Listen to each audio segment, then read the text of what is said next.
Nous sommes reconnaissantes de vous compter parmi nos auditeurs et auditrices. Afin que l'expérience soit la plus agréable pour vous, n'oubliez pas que les points de vue exprimés dans ce podcast n'engagent que celui ou celle qui les tient. Persuadés que les discussions les plus enrichissantes sont celles durant lesquelles nous acceptons d'exposer nos réalités au risque de ne pas être d'accord, n'hésitez surtout pas à nous partager vos avis, vos points de vue. Ils seront toujours bien reçus tant qu'ils sont faits avec bienveillance et respect. Les Jooms vous souhaitent une bonne écoute.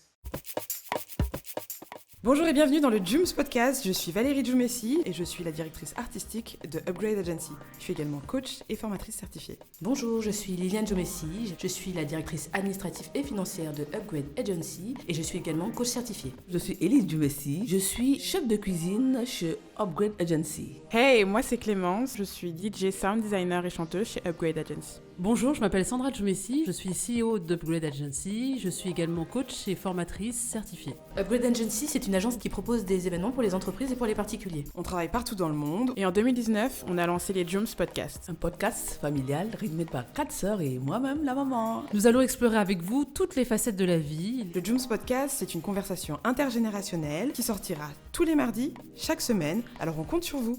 Bienvenue dans le Jooms Podcast.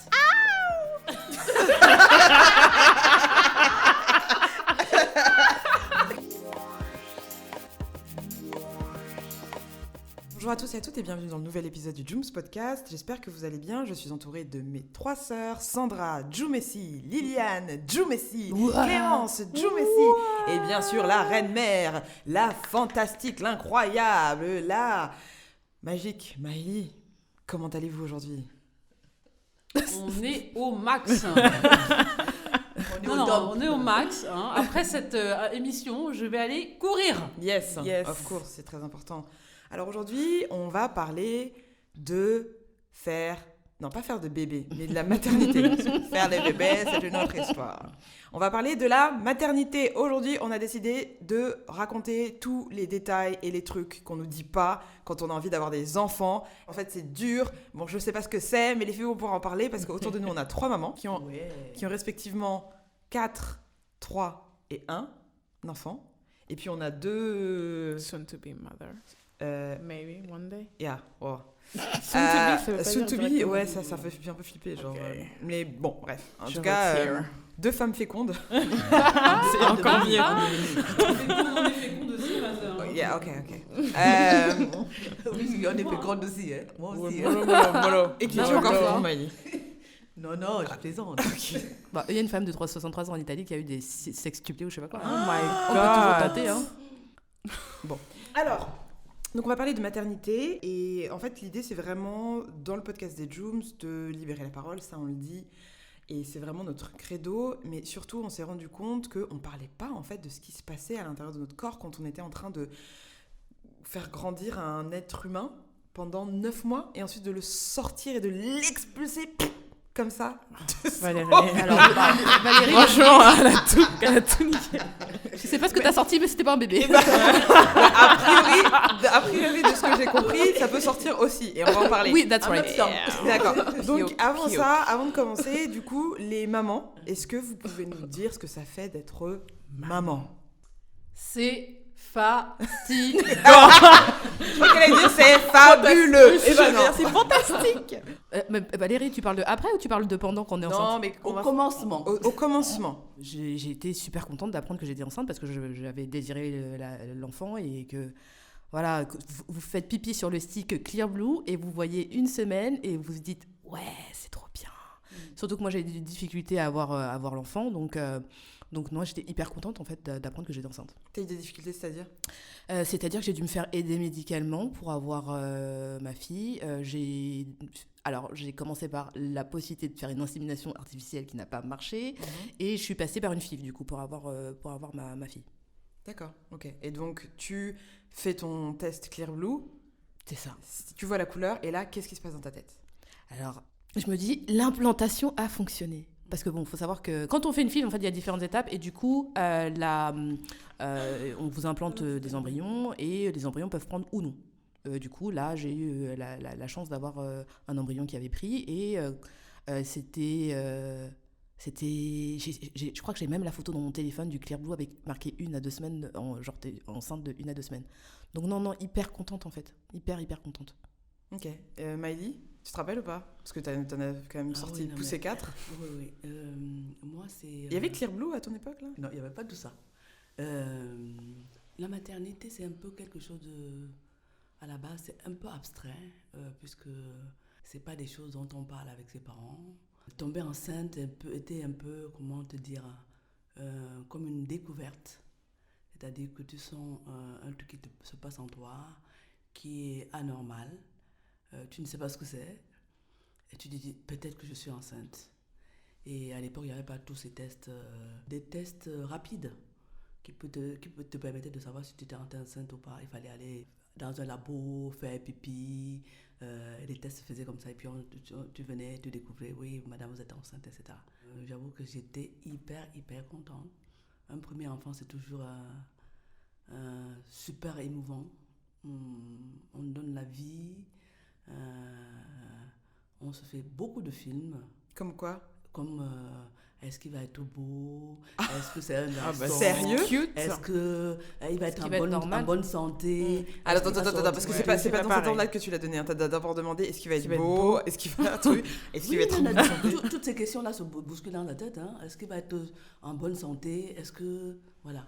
Donc, non, hyper heureuse d'attendre ma première fille. En l'occurrence, c'était Sandra. Tati Dieu merci. Sandra. Eh ben, ça fait une super transition. Alors moi j'en ai 3 de grossesse. Le premier, j'essaie de me souvenir.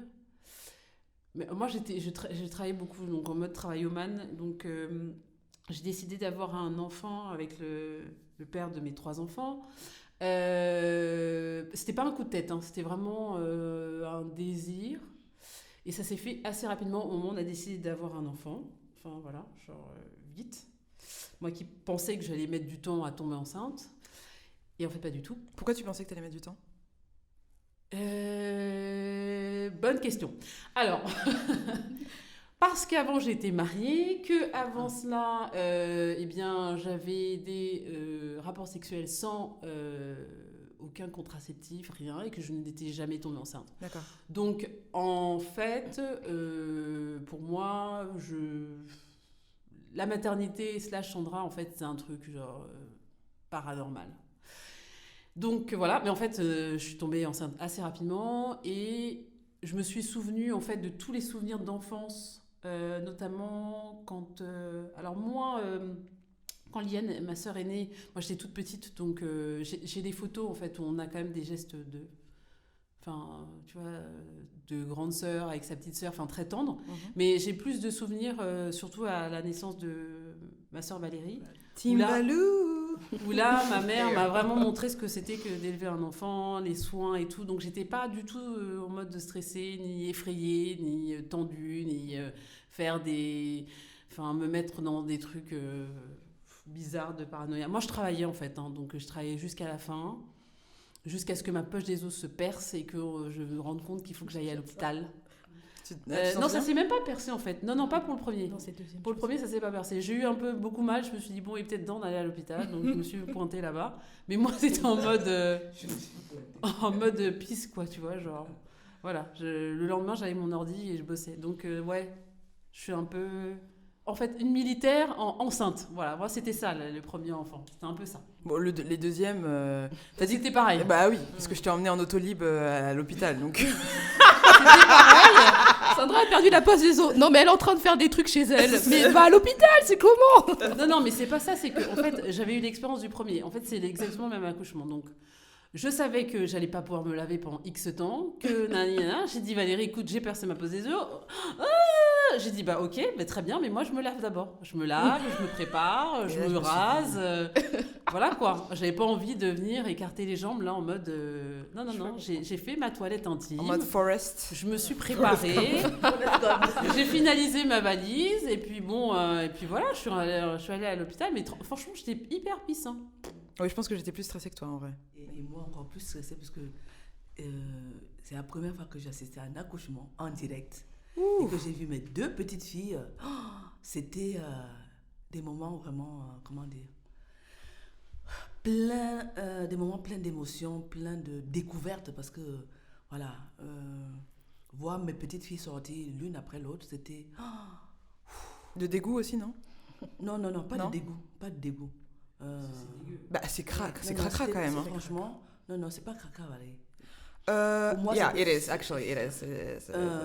Tu vois, il y a plusieurs dimensions, il y a plusieurs façons de regarder Oui, les choses, tu oui, vois. oui, oui, Tu peux regarder oui. un truc cracra, tu le trouves Non, sympa. mais ça peut être beau et cracra, Oui. tu vois. Mm. Beau et un Non, peu franchement, j'ai regardé mes petites filles qui sortaient. Je regardais pas tout ce qu'il y avait autour, tu vois. D'accord. J'ai fait un peu... Abstraction. Voilà, Fixette, ouais. abstraction de ce qu'il y avait.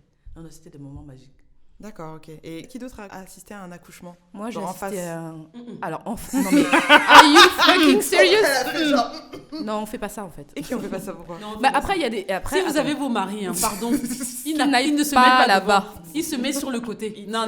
Sur le côté. Sur Ouais, le côté. ouais. Pourquoi? Il vient, il se met à côté. S'il dit qu'il va Ça aller peut devant, ne traumatiser. dites non. Pourquoi? Parce qu'en fait, le truc, c'est quoi? Allez, c'est parti. Non, mais l'enfant sort par un orifice. Voilà. Bon. Et en même temps, vous avez aussi potentiellement dans votre vie des rapports sexuels. Bon. Mais en tout cas, je crois, après, il faudrait demander aux hommes, hein, je sais pas, mais en tout cas, avec les quelques-uns avec qui j'ai parlé, c'est vrai qu'il peut y avoir un traumatisme de voir sa nana, les jambes écartées, du sang qui coule, tout type de substances, machin coloré, fécales. nanani, nanana. Et après, potentiellement, tu viens refaire du sexe. Bon. Mais ça entraîne des PTSD, hein, et c'est sérieux cette histoire, hein, vraiment. oui, hein. oui, PTSD, Post-Traumatic Ouais, Stress stress Disorder. disorder. Ouais, C'est ouais. la même chose que quand les gars vont en Irak et qu'ils rentrent et dès qu'ils entendent un bruit.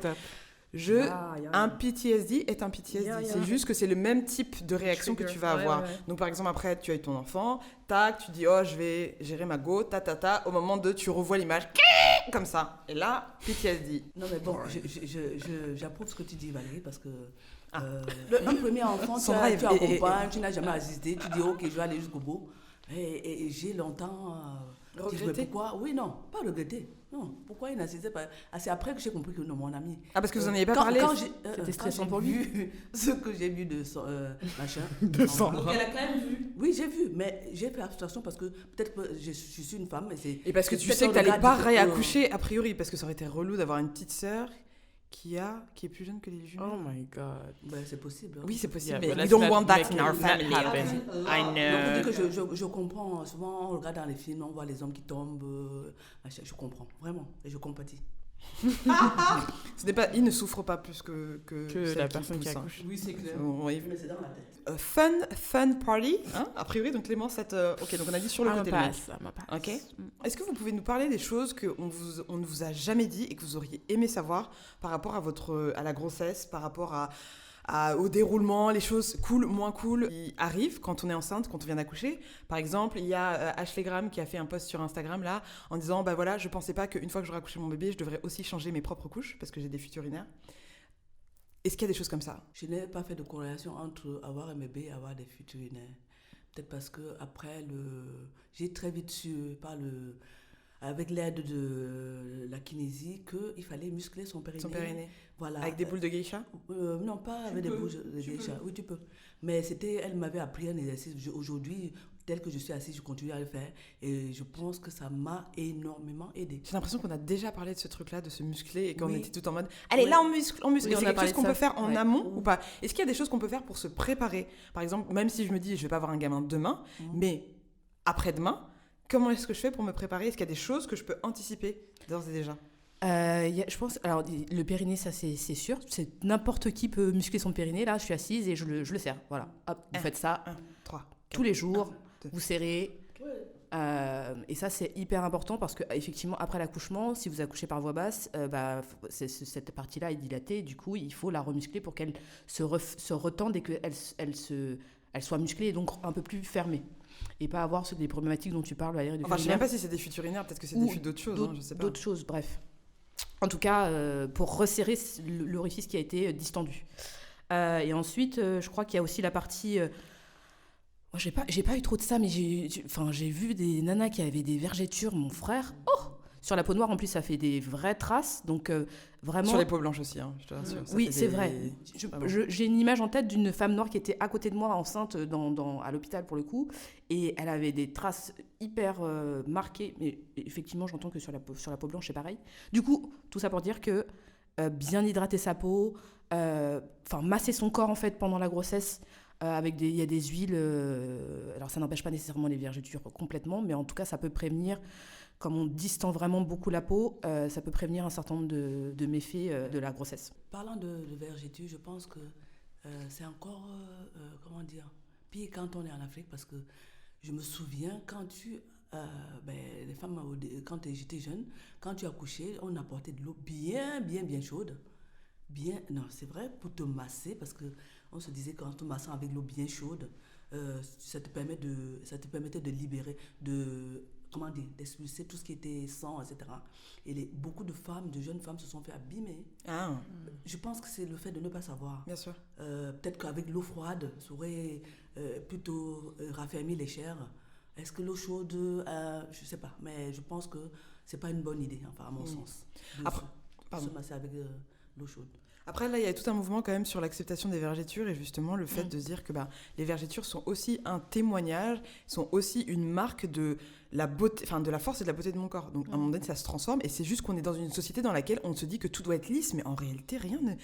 vergetures, cellulite, etc., c'est normal. Donc, en effet, je pense qu'il doit y avoir quand même une espèce de... transition mentale à faire parce que ton corps est d'une certaine manière et ensuite il se transforme et tu peux devenir étrangère à ton corps. C'est ce que j'ai lu des nanas qui étaient enceintes et voilà les problématiques face auxquelles elles faisaient face et de se dire en fait c'est comme, pas une usine mais je suis genre un réceptacle pour créer la vie de cet être et c'est à la fois magique et à la fois j'ai l'impression d'être dépossédée de mon corps et en plus quand il sort le gars il me laisse des traces.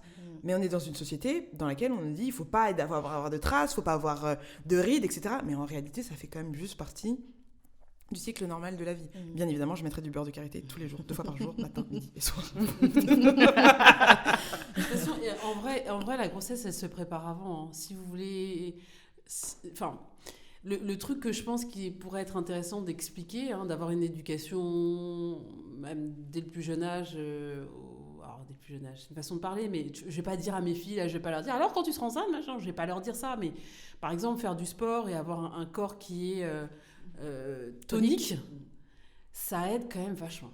Parce que sur la récupération, après l'accouchement, c'est pas du tout la même chose. Et sur après la peau, en fait, on part pas avec le même capital en fait. D'accord. Quand on fait du sport, qu'on muscle son corps, qu'on gaine son corps, en fait, on n'a pas la même grossesse que quelqu'un qui fait pas du tout de sport. Après aussi, il y a le champ des variables, c'est-à-dire d'une grossesse à une autre, d'une personne à une autre. Les médecins, le corps médical n'est pas capable de te dire comment tu vas être, qu'est-ce que tu vas avoir comme problématique. On ne sait pas en fait. Les grossesses ne sont jamais les mêmes. Le truc sur lequel je dirais que j'avais pas conscience, c'est à quel point on parle de transformation du corps, mais ça va beaucoup plus loin que ça. On a quand même les organes qui remontent.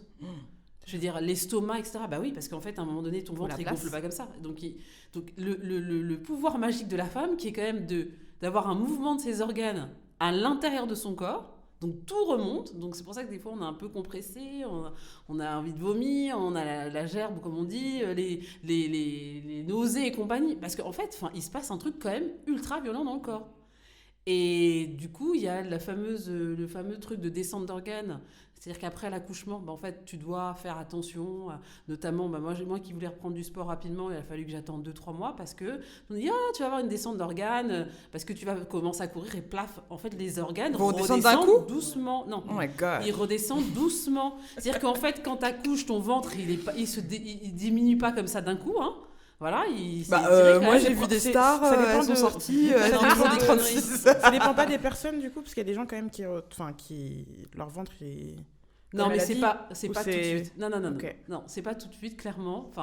J'ai pas eu de mal à perdre du poids sur mes grossesses, pas du tout. Mais par contre, j'ai vu quand même que oui, pendant 1 semaine, 2 semaines après l'accouchement, t'as toujours un ventre comme si t'avais 3 ou 4 mois de grossesse. Parce qu'en fait, ça reprend sa place. Voilà, après, il y a le psychologique, la partie psychologique du travail que tu as antérieur pour te dire moi j'ai pas envie de devenir une baleine parce que c'est pas ce que je perçois de moi-même après avoir accouché, voilà, mais ça c'est personnel, mais il y a quand même un temps de remise en état du système quoi. Et ça on m'avait pas expliqué ça franchement. Les organes qui remontent et après qui redescendent, c'est un délire. Mais attendez, mais dans les cours Ah oui, en fait, il y a des cours de préparation à l'accouchement, mais il n'y a pas de cours de préparation de attention, À la si tu reprise mets de pas la de capote et que tu tombes enceinte, voilà ce qui va t'arriver. Et qui Où ça? Bah, il n'y a pas de cours. Non, mais tu sais, entre le moment où on te dit il y a l'accouchement et le moment où on va te dire attention, comment tu fais pour ne pas tomber enceinte, entre les deux, donc tu tombes enceinte et le prochain cours que tu vas voir, c'est comment est-ce que respire, accepte la douleur, respire, tu vas voir, ça va aller ou ça va faire mal. Mais entre les deux, on t'explique pas. Attention, là, il va se passer ça, il va se passer ça, il va se passer ça. Tu vas sûrement avoir des hormones qui vont changer. Donc, à un moment donné, tu vas avoir une appétence pour ça, tu vas avoir un dégoût pour ça, tu vas avoir une libido qui est off charts. Tu vas avoir, tu vois, toutes ces choses-là qui se passent dans ton corps.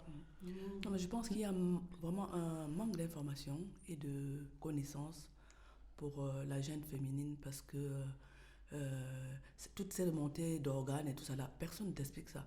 Je ne suis même pas certaine que on ait eu ces images là pour t'expliquer que voilà comment l'enfant quand l'enfant s'est déjà installé dans ton ventre, voilà ce qui se passe, tu vois. Tu sais que tu vas grossir, mais tu sais pas pourquoi. Le jour où tu accouches, tu sais pas que voilà, il faut que je redescende en douceur parce que mes organes. Franchement, moi personnellement, je suis ça hyper tard. Et il serait vraiment judicieux que les jeunes femmes d'aujourd'hui puissent prendre conscience que leur corps leur appartient et qu'il faut aller explorer dedans pour voir ce qui se passe. Et ça te permettra de revenir en douceur, de reprendre possession de ton corps. Et moi, je trouve que c'est vachement important de comprendre, de voir la structure intérieure de son corps, même la structure intime de son organe sexuel. Je sais pas, peu de femmes prennent le miroir pour regarder. Toi, tu l'as fait, Maëlie? Oui, j'ai déjà fait, mais il y a pas longtemps. Bah oui, pourquoi tu Parce l'as qu'on fait? je sais pas, on a peur de voir, je sais pas, moi, une sensation de je sais pas. De honte. De honte. Mais tu l'as fait quand et pourquoi? Je l'ai fait parce que je voulais, il y a pas longtemps, peut-être 1 an, parce que je voulais comprendre, voir le mécanisme, comment je suis constituée. Et tu vois, c'est hyper tard, quoi. Vous avez déjà regardé votre organe sexuel, les filles? Oui, j'ai regardé, je sais plus, je crois pendant mes grossesses. D'accord. Ok. Le moment où c'est difficile comme ça d'accéder. Bah non, tu t'allonges, tu mets ton truc. Là, tu mets le miroir au sol. Mais mon sol est en miroir, c'est quoi le problème? J'ai le miroir au plafond aussi. C'est le miroir au plafond. La salle de miroir. Je vois pas le problème. Et toi, Liane? Ouais, moi j'ai déjà regardé aussi. C'est juste pour comprendre un peu le fonctionnement en fait et surtout savoir à quoi ça ressemble parce que en réalité, à part d'aller regarder dans un miroir et de voir, puisqu'on a toute une anatomie qui est différente, voilà, tu peux pas te dire que tu vois le pipi de quelqu'un, c'est ton pipi, tu vois. Le pipi. Le pipi. Le pipi, C'est oui, c'est ça que je dis à ma mignon. fille, le pipi. C'est trop mignon. Toi, Clémence, t'as déjà regardé ton sexe? Moi, ouais. Tous les jours. Non, pas tous les jours. à checkpoint. Non, pas tous les jours, mais quand je commençais à être intriguée par ce qui se passait en bas, tu regardes en vrai, parce que bon, tu touches et tout, mais il faut bien savoir à quoi ça ressemble. Donc, yeah, of course, I look at it. It's beautiful. I love it so much. There is an Instagram. Mais dans Big Mouth, c'est une série animée qui traite de la puberté, en gros des jeunes qui ont des monstres hormonaux et la fille parle à son vagin aussi dedans. Et il y a plein de représentations un peu plus poussées aujourd'hui sur ça, donc je vous invite à regarder Big Mouth parce que c'est hyper lourd. Donc du coup, est-ce que vous avez, les filles, balancé toutes les choses qui vous sont arrivées pendant votre grossesse et après l'accouchement? Bah non, mais balancez les gars. Balance. Moi, je crois qu'il y a une... Parfois, c'est hyper anxiogène. C'est-à-dire que on va vous dire, oui, faites attention à ci, faites attention à ça, etc. C'est pas une maladie, en vrai. C'est un état naturel de la vie d'une femme. Et je crois qu'on met un peu trop de psychose autour de ça. Médecin homme, femme? Médecin homme-femme. Honnêtement, moi, j'ai vu des deux parce que, du coup, j'allais beaucoup de fois à l'hôpital pour mon processus, mais du coup sage-femme et médecin homme, je trouve que c'est toujours pareil. Et aussi surtout quand je suis pas sûre que ça me soit arrivé à moi, c'est surtout en parlant avec mes copines qui étaient aussi enceintes ou autres. Ah oui, on m'a dit de faire ci, on m'a dit de faire attention à ça, on m'a dit mon col est un peu dilaté, il faut que je fasse ce truc. Et en fait, parfois on psychote un peu pour rien. En fait. Oh, la psychose, mais mon Dieu, pourquoi est-ce qu'on psychote Oui, comme ça non. autant sur des choses? Non, mais après, en même temps, il y a quand même la nécessité de faire en sorte que la grossesse aille à terme et Et donc, dès qu'on voit un petit signal, on fait gaffe. Mais est-ce qu'il n'y a pas aussi une question d'état d'esprit ? Parce que moi, je crois profondément qu'il y a une connexion mind-body connection et qu'en vrai, je pense que c'est possible aussi quand tu es enceinte d'avoir cette connexion forte qui doit être en plus... Je sais pas si c'est plus difficile, mais en tout cas différente, vu que tu as un autre être qui est là et qui va prendre aussi de cette connexion mind-body connection. Parce que l'enfant qui va être en toi, il va ressentir tout ce que tu fais, il va ressentir tes émotions, il va ressentir tes angoisses, il va choper tes hormones, il va récupérer tes traumas. Donc, le mind-body connection est hyper important. Est-ce que vous avez des témoignages par rapport à ça ? On ne nous a pas enseigné à, les générations, nos parents, nos grands-parents, nous ont pas dit que ce que tu ressens émotionnellement peut avoir une incidence sur l'enfant que tu portes. Et je pense qu'il y a beaucoup de femmes qui sont souvent dans la détresse, sont souvent mal dans leur peau, et elles ne savent pas qu'elles transmettent ça à leur enfant. Vraiment. Honnêtement, elles sont là, je bichonne, mais intérieurement, je sens des choses, soit la colère, soit on est brutalisé, soit toi-même tu n'es pas bien.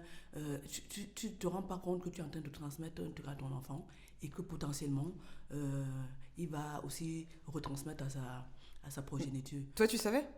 Non, je ne savais pas.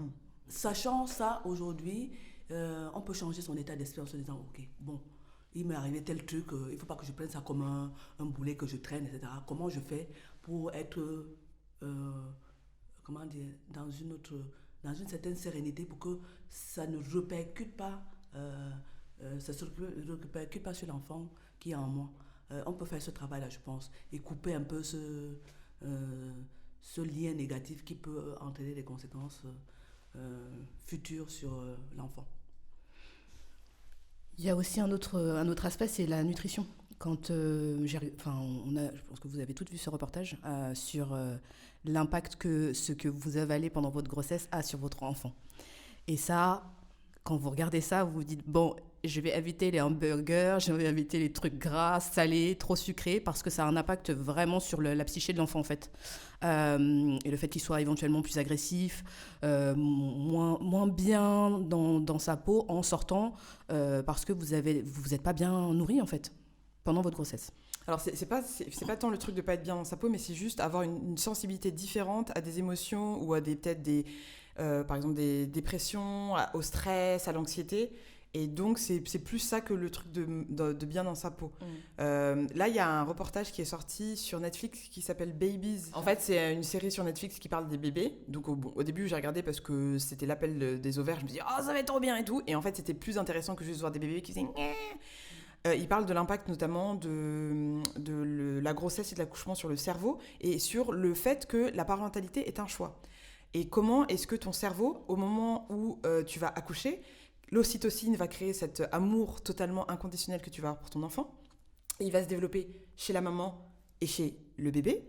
Plus il va y avoir d'interactions, plus il va y avoir je suis dans une situation de détresse en tant qu'enfant et je viens en tant que maman résorber cette situation de détresse. Je viens et je vais mimiquer les gestes, les gazouillis. Ah ben oui, ah ben ça va, comme on parle comme ça. Et en fait, c'est pas que de la niaiserie, c'est un impact pour créer une relation vraiment intense avec une connexion intense et un amour inconditionnel entre la maman et le bébé. Et truc de ouf dans ce qu'ils ont découvert dans leur étude, c'est que ça touche également les hommes. Donc l'ocytocine est également libérée au moment où l'enfant arrive dans la vie. Plus l'homme, bien sûr, le parent s'occupe de l'enfant et a ces mêmes mécanismes de care, de protection, de « alors, t'es content ma chérie ?» nanana, et plus l'ocytocine va être présente chez lui. Et donc, le choix de la parentalité, donc du père, de devenir père, est aussi un choix. Mais ils ont les mêmes mécanismes. Et c'est la même chose avec le déclenchement de l'amygdale, qui est une zone du cerveau du stress et de la peur, si je ne dis pas de bêtises. À partir du moment où vous accouchez, cette zone s'active. Et elle s'active à vie. Tu m'étonnes. Elle s'active à vie, elle ne s'éteint plus jamais. Ouais. Et ce qui est intéressant, c'est que c'est la même chose chez les hommes aussi. Quand il y a une volonté vraiment d'élever l'enfant, de care, de s'investir.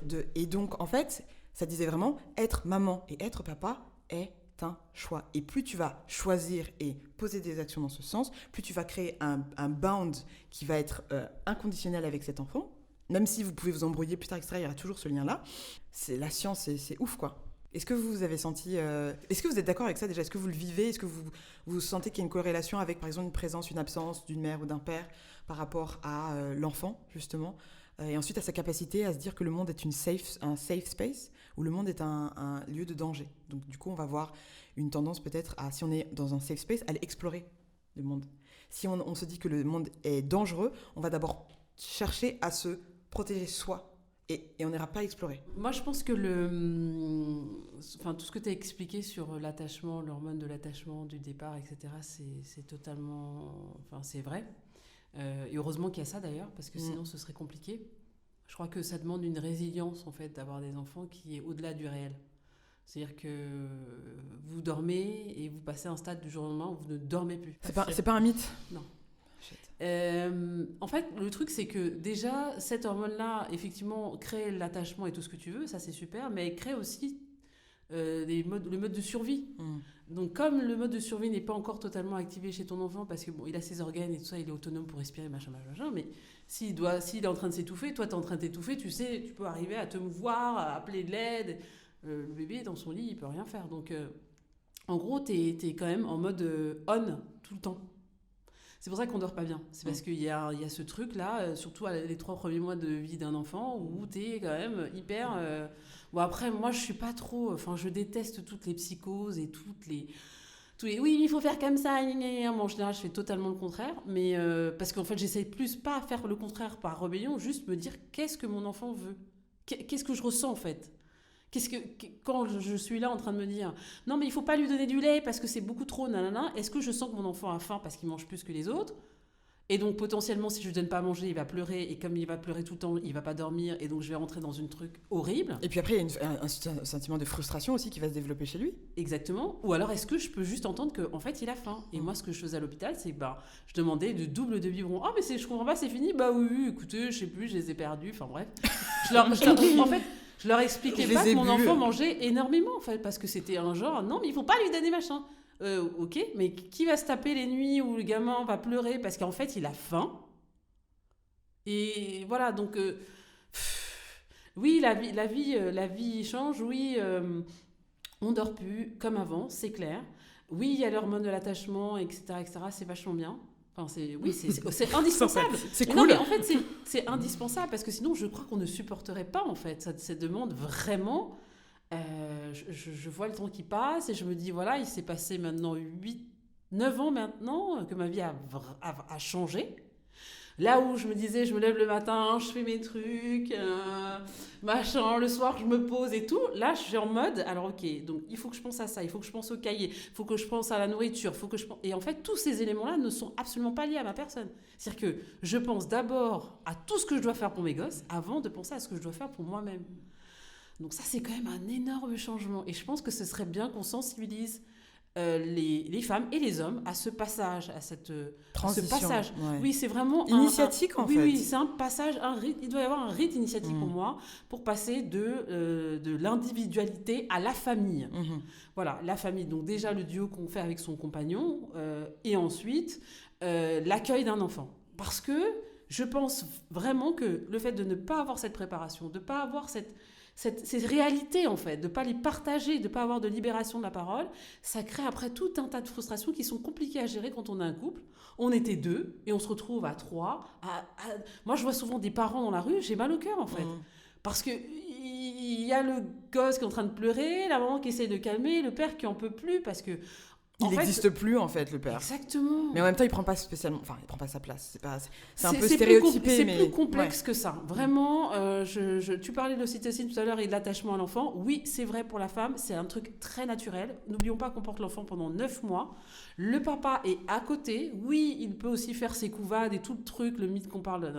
Ok, mais il y a quand même... un rapport à l'attachement de l'enfant qui est différent entre la femme et l'homme. La femme va considérer que c'est son enfant de manière inconditionnelle. Il n'y a pas de bien, de mal, de quoi. C'est son enfant. Les mamans qui ont des enfants qui la maman des gens, voilà, et ben elles ont un amour inconditionnel pour leurs enfants. Voilà. Et de l'autre côté, le père, je crois, de ce que je perçois il va plus attendre le moment où il va pouvoir créer une connexion véritablement avec l'enfant. Donc il y a une condition finalement quand même. Oui, et il y a ce truc même de voir, l'enfant doit, comment dire, il y a plus d'attente de la justification, si tu veux. Voilà.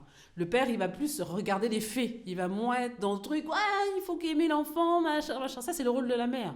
Et c'est ça qui crée l'équilibre aussi, c'est-à-dire qu'il y en a un qui va être plus factuel et l'autre qui va être dans l'émotionnel total. Pour moi, il faut arriver à jongler, homme ou femme, entre les deux. Mais voilà, ça c'est un truc que pour le coup, moi, je totalement...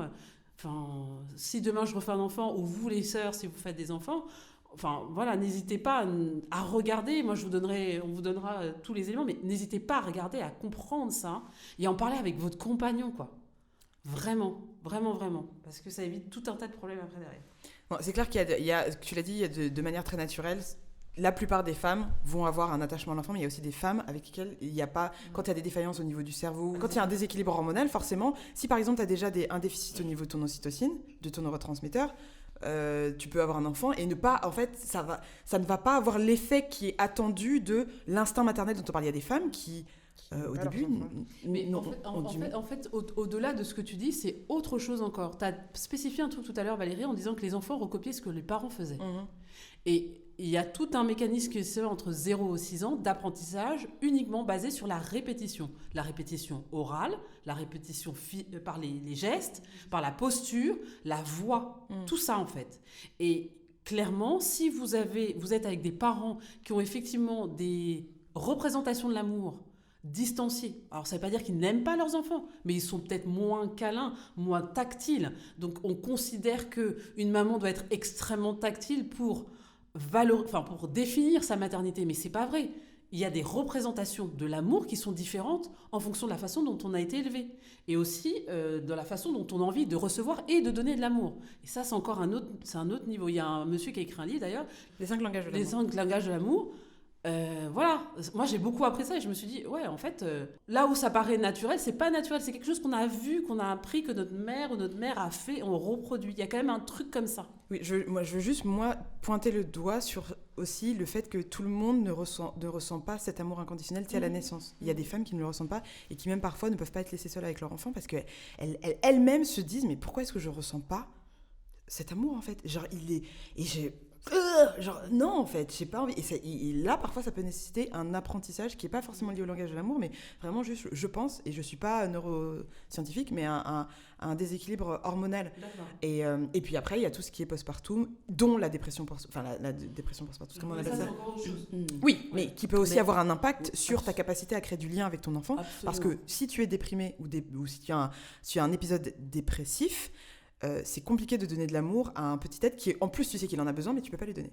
Mais ça, non, mais quand je vois qu'aujourd'hui, peut-être que ça continue à être comme ça aujourd'hui, une jeune maman qui sort de l'hôpital avec son bébé, à l'hôpital, elle est dans un environnement cadré, on s'occupe de l'enfant, etc. On la lâche dans la nature, sans lui expliquer. Elle se retrouve seule face à un enfant qui commence à pleurer, etc. On a vu des infanticides à cause de ces... Comment dire tu ne sais pas comment faire, en fait. Même si tu aimes ton enfant, tu vois, à un moment donné, tu peux passer de l'autre côté. Puis après, il y a aussi un truc d'hormones, vraiment. Hein, vraiment. C'est-à-dire que on n'est pas les hormones ont un impact hyper important sur notre comportement et on ne s'en rend pas compte et on ne le sait pas. Et un changement hormonal ou un ajustement hormonal peut te faire passer d'un côté, genre la maman génial, machin, au sombre, au truc où tu dirais tu peux faire un infanticide. Donc au-delà même de la structure et de l'encadrement qu'il peut ne plus y avoir quand tu rentres chez toi, il y a aussi, je pense, une défaillance dans la santé mentale d'une nouvelle maman, en fait. La santé mentale et son besoin d'être accompagnée, surtout dans une société occidentale dans laquelle, en fait, tu rentres chez toi et a priori, soit tu as une assistante maternelle, soit tu jongles comme tu peux mais tu es toute seule. Nous en Afrique, tu accouches, ta mère, ta tante, ton truc, tout le monde est là. Tout le monde est là pour t'entourer et on continue à le faire aujourd'hui. Moi j'ai des cousines et des sœurs qui ont accouché, leurs matères prennent l'avion du pays pour venir en France parce qu'elles savent à quel point c'est important et nécessaire d'avoir du soutien parce que c'est une nouvelle vie. Une nouvelle vie. Elle est d'autant plus difficile ici que voilà, tu es dans un environnement où il faut que tu te battes, il faut que tu sortes pour aller travailler, pour aller faire des courses. L'enfant fait partie intégrante de ta vie et souvent, tu vois la différence entre le pays, le Cameroun en l'occurrence, et ici, quoi, tu vois. Si tu veux aller acheter un œuf, tu es obligé de sortir à l'enfant. Tout est lié à l'enfant. Et souvent, franchement, comme tu disais mentalement, ça peut exploser là-dedans. C'est clair. Moi, honnêtement, je pense que vraiment, on passe par des phases. Je parlais avec une maman la dernière fois qui me disait, tu penses, Sandra, que c'est normal de plus vouloir de ses gosses, quoi. Tu vois. Genre, je les adore, mais j'en veux plus. Je dis, bah, t'inquiète pas. Alors là, le nombre de fois que je me dis, mais qu'est-ce que j'en ai marre, j'ai envie du silence, barrez-vous. Mais c'est pas. En fait, il faut juste accepter, je pense, ce truc-là. C'est normal. Tu es en train de dire que effectivement, on est maman, mais c'est pas une obligation d'être ça 24 heures sur 24. C'est clair. C'est pas une obligation de l'être tout court d'ailleurs. Voilà, et c'est pas parce qu'à un moment donné t'es fatigué et que t'en as marre que t'aimes pas tes enfants. Donc je pense que c'est même sain de leur expliquer ça.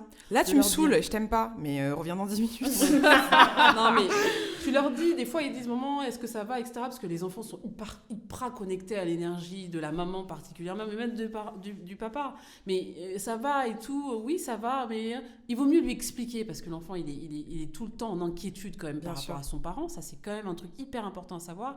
Les parents, sachez que vos enfants sont inquiets pour vous tout le temps, à chaque instant.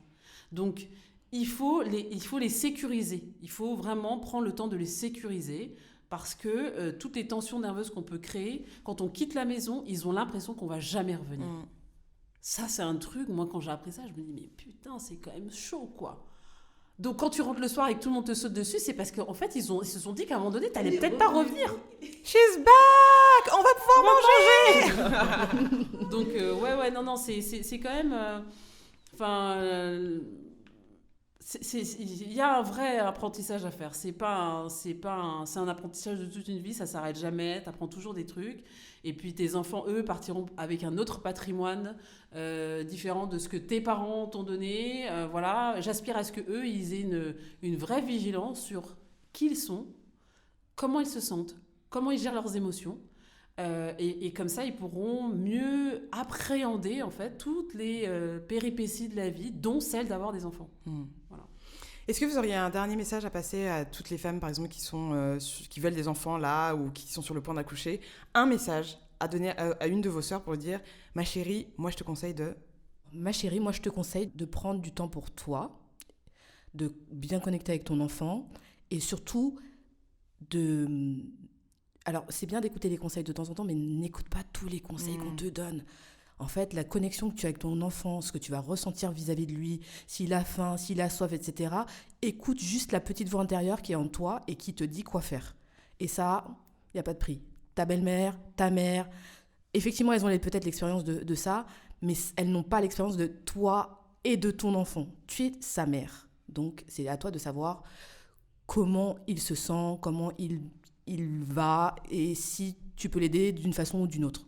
Donc vraiment, les conseils extérieurs, là, parfois, laisse-les de côté. Sandra, si tu devais dire quelque chose à une de tes sœurs, ma chérie, vraiment, je te conseille de...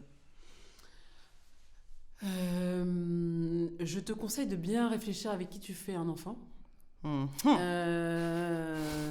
enfant, c'est pas un jeu. Il faut savoir que quand vous faites des enfants, vous vous êtes liés indéfiniment avec la personne. Et pas que par le monde physique, par aussi tout le patrimoine spirituel, énergétique, immatériel. Et que ça va avoir une conséquence sur l'enfant que vous allez emmener sur le monde terrien. Donc, vraiment, ne faites pas un enfant parce que... Je vais sortir des clichés, mais je vais quand même le dire parce que c'est important. Ne faites pas un enfant parce que vous voulez garder un gars, ça ne marche pas. Don't do that. Ne faites pas un enfant parce que vous avez envie de dépenser plus d'argent ou remplir une insécurité. Don't do that. Faites un enfant parce que vous avez décidé de le faire, parce que vous sentez l'envie d'être maman. Après, ça reste une aventure. En fait, une aventure de vie dans laquelle on n'a pas vraiment la lecture de la carte. Mais vraiment, je vous invite vraiment à choisir bien le père de vos enfants. Voilà. Maïli, si tu devais donner un conseil à une de tes sœurs, une de tes filles, ma chérie, je te conseille de... Rentre au pays et fais ton enfant. Rentre au pays et fais ton... Bah attends, pourquoi pas, hein, pourquoi pas. Je plaisante. Non, je dirais... reste toi-même. Prends soin de toi, sois un peu égoïste. Donne de l'amour. Certes, mais pense un peu à toi. Voilà, parce que souvent, nous, les mamans, on donne tout. On met la tête, les mains, les pieds. Et on s'oublie. Prends soin de toi et tu vas régner auprès de ton enfant et ta famille, ton mari, etc. Clémence, t'as envie d'avoir un enfant du coup après tout ça ou pas? I might wait a little bit. mais merci pour vos témoignages, les mamans, parce que du coup, vous avez quand même eu 3 expériences assez 3 différentes. fois le nombre d'enfants par personne. They get it. 3 expériences différentes. Ouais. Et après, vous êtes quand même tombée enceinte en même temps, après, quand elle a eu ça. Donc, on va parler de ça d'ailleurs, mais ça n'a pas... Because we have no time. Ok, we have no time. Mais merci pour vos témoignages. Et quand Valérie et moi... Mais j'ai pas dit maintenant, ma soeur, c'est comment? J'ai rien dit. Quand, plus tard, pas en amont. Pas trop tard, quand même. Moi, j'ai envie de petit. Hein. Ok. Alors, je croyais qu'on faisait son enfant pour soi et pas pour sa mère. Ouais, Si, c'est pour ta mère. T'as pas entendu, c'est pour ta Ah, mère. c'est comme le mariage, quoi. Super. Ça, c'est pour ta mère. Donc, je pourrais, tu vois... Il y a déjà 4 petits-enfants là qui ont besoin de ton... 5 même, donc you have work to do, no worries. Ok, bah écoutez, merci à tous et à toutes d'avoir écouté ce nouvel épisode du Jooms Podcast. On espère que vous avez pu retirer un petit peu de sagesse de ces 3 mamans qui ont des enfants incroyables, dont je fais partie bien évidemment. On vous retrouve. On a le droit de faire un ego trip ou pas? C'est notre podcast? Bon, eh ben merci. Donc voilà, n'hésitez pas si vous avez des questions, des remarques, n'hésitez pas également à nous suivre et à partager le podcast auprès de votre famille, de vos amis. Admettons, demain, vous êtes coincé chez vous et vous ne savez pas quoi faire parce que vous ne pouvez pas aller travailler, parce que dehors, vous ne pouvez pas sortir. Écoutez les Jooms Podcast. Vous avez plein à rattraper en plus. Vous avez plein de trucs à rattraper. En tout cas, on vous remercie. Nous, le plus important, c'est d'être courageuse et pas... Parfait. J'ai l'impression d'être dans le big deal, c'est trop bien. Je vous souhaite une excellente journée. Parfait. Je vous souhaite une excellente journée. Prenez soin de vous et à très vite dans un nouvel épisode du Jooms Podcast. Drop the mic.